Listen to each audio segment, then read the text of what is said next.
All right. Let's get started. I think looks like we got everybody. It's about to be 9 o'clock. So today we're going to do a little bit different stuff. I think we chose the first and last week of every month to be more development focused, to where we're going to be, the majority of it will be just trying to pour into the leaders and a lot of what we do on cash money. So let's get into the teaching aspect, the development aspect of things. Let's start out with R.E.A.L, R-E.A.L, R.E.A.L. So the 4 things that develop R.E.A.L are relationships. Understand that people only go along with people that they get along with. And so one of your main goals and objectives has to be to get along with people. Get along with your teammates alongside of you, and to get along with people, especially people that are following you. The E, equipping. That's the development side of things. So from a sales aspect, how to equip people. Sales development. Because if you don't develop people in sales, you ain't going to develop many leaders. It starts with developing people in sales. Developing people in sales comes from not cutting corners. So videotape, putting people on tape, watching their sales presentation, watching it. Make sure that you're running enough workshops, sales workshops, teaching people how to close, teaching people how to sell. And then equipping them from a leadership standpoint comes from slowing down the process and not doing what the people that fail do. The people that fail say, do this. The people that win say, watch me do this. Now I'm going to watch you do this, and then I'm going to let you do it on your own. That time that you spend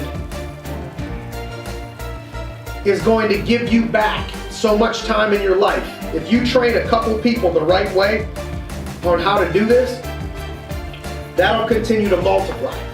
And then leadership books. Teaching leadership books to your people. The reason why I think it's so important to develop, and I'm still on a weekly basis listening to books, audio books, and reading books and podcasts, is not just because I'm humble enough to know I'm not good enough right now. The version of me right now is not good enough to do $2 million a week. I have to get better.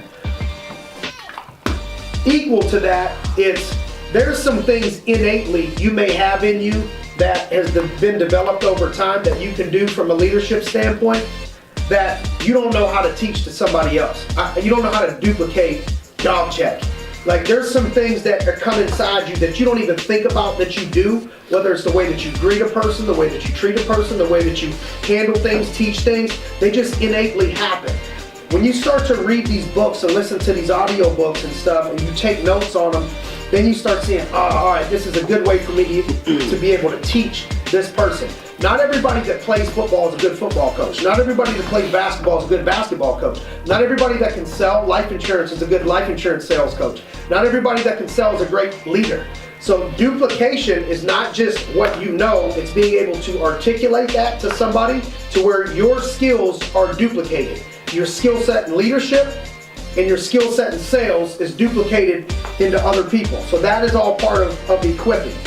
A, adversity. How to overcome adversity. The mentality of overcoming adversity. A couple key things come to my mind. Number 1, empathize with people.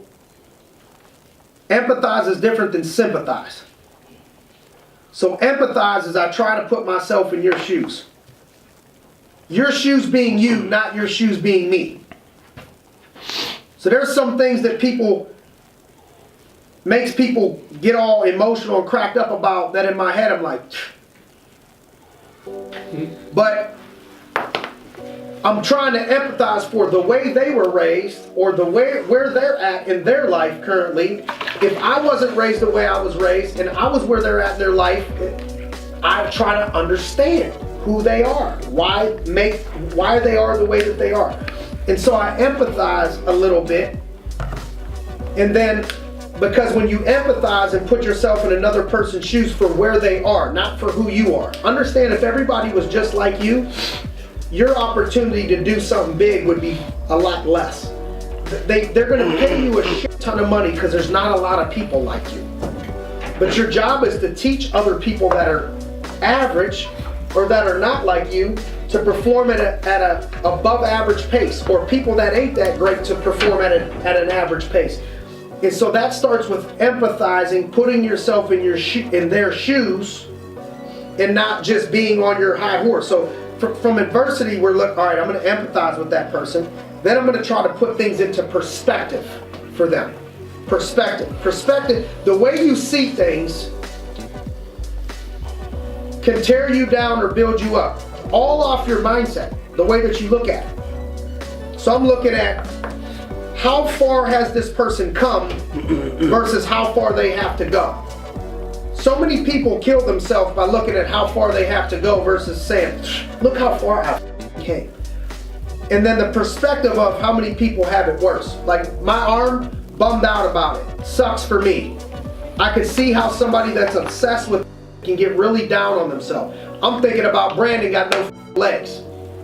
So my dude ain't getting no pair in 90 days, he ain't getting a new leg. 90 days I gotta go with this. Perspective. So look at things about, like, compare them to people that have it a whole lot worse. Look at what people, like, keep your shit in line with a perspective standpoint. Helps you when you compare how much harder it is for others. What other people have had to do in order to get there will help you, and explain that to other people. And then it's usually a short-term issue that you need to explain to somebody and have them think about 3 years from today, 4 years from today, 5 years from today. Adversity is temporary, and sticking with things, it's like when you look back on it, it's not as painful when you look back at what you had to go through. But in that moment, it seems like the world is collapsing. And so we got to help people with that. Another reason why it's important for you to pour into yourself mentally, physically, and spiritually, because if you want to be in leadership is serving people. It's important for you to make sure you're washing your hands often if you're treating a lot of patients.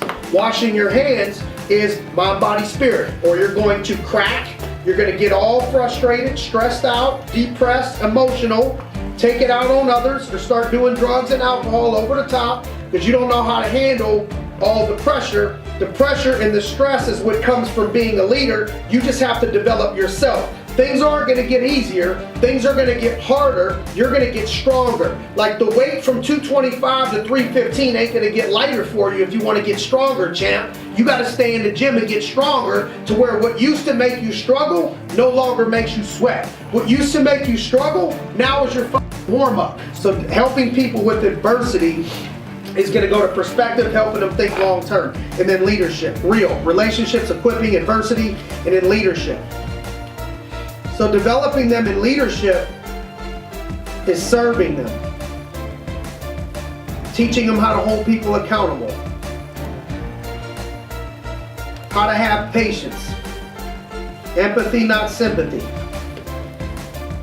I guess I kind of blended into this, and the leadership is leading yourself first, feeding yourself and them.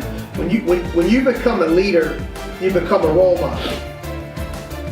And people listen to what you do more than they listen to what you say.